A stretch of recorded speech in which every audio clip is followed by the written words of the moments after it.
মানে ইয়াত পাতি বোলে আমি পাতিছিলো ষ্ট্ৰেটেজিক কাৰণে আমাৰ প্ৰেছ আহিটো নাই আমি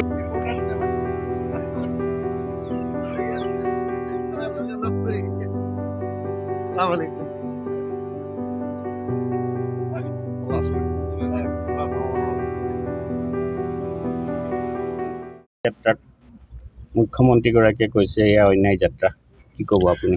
মুখ্যমন্ত্ৰী মহোদয় ৰাহুল গান্ধীৰ ভাৰত জোড়ো ন্যায় যাত্ৰাত ভয় খাইছে আৰু ভয় খোৱাৰ কাৰণে তেখেতে ভাবুকি দিছে যে গুৱাহাটীত সমদল উলিয়ালে গ্ৰেপ্তাৰ কৰিব। এইটো মুখ্যমন্ত্ৰীৰ ভাষা হ'ল নেকি? মুখ্যমন্ত্ৰী শালীন ভাষাত ক'ব লাগে। মুখ্যমন্ত্ৰীয়ে ক'ব লাগে যে আইন অনুসৰি কাম হ'ব। ষ্ট্ৰীট গুণ্ডাই যিদৰে ভাবুকি দিয়ে, মুখ্যমন্ত্ৰীয়ে সেইদৰে ভাবুকি দিছে যে সমদল উলিয়ালে, গুৱাহাটীৰ মাজমজিয়াত সমদল উলিয়ালে গ্ৰেপ্তাৰ কৰিব। আমি চাই আছোঁ মুখ্যমন্ত্ৰী মহোদয়ে কিমান মানুহক গ্ৰেপ্তাৰ কৰিব পাৰে, সেই কথা আমি চাই আছোঁ। কাৰণ মানুহৰ মৌলিক অধিকাৰ নাই নেকি?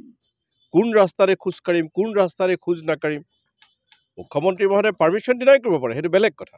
কিন্তু যদি কোনোবাই খোজকাঢ়ি যায় আৰু তাক যদি মুখ্যমন্ত্ৰী মহোদয়ে আইনৰ কথা নকৈ গ্ৰেপ্তাৰ কৰিম বুলি ভাবুকি দিয়ে, ইয়াতকৈ নিৰ্লজ্জ কথা, ইয়াতকৈ গৰিহণাযোগ্য কথা আৰু নাই।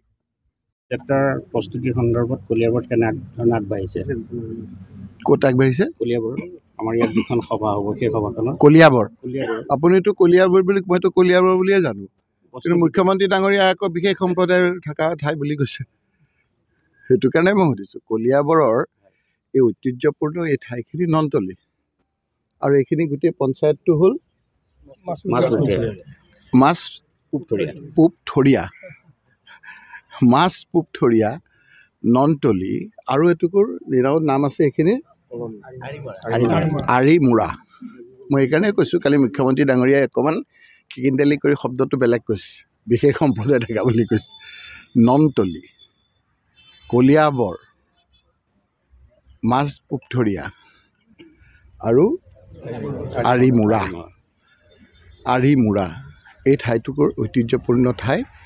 3 দিনৰ আগত মুখ্যমন্ত্ৰী ডাঙৰীয়াই চৰকাৰী কাৰ্যসূচী এই স্থানত পাতিছিল।